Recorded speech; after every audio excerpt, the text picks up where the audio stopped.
வந்துச்சு. இப்போ பாருங்கள் எவ்வளோ எறும்பு வந்துச்சுன்ட்டு.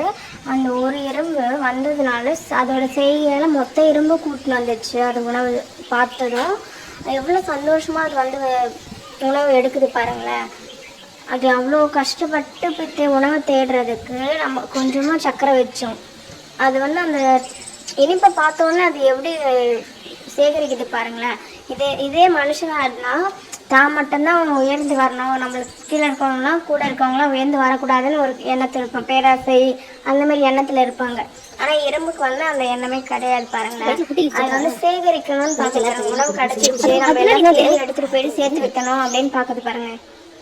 நாளைக்கு என்ன உணவு வைக்கணும் கமெண்ட் பண்ணுங்கள். தேங்க்யூ, பாய்.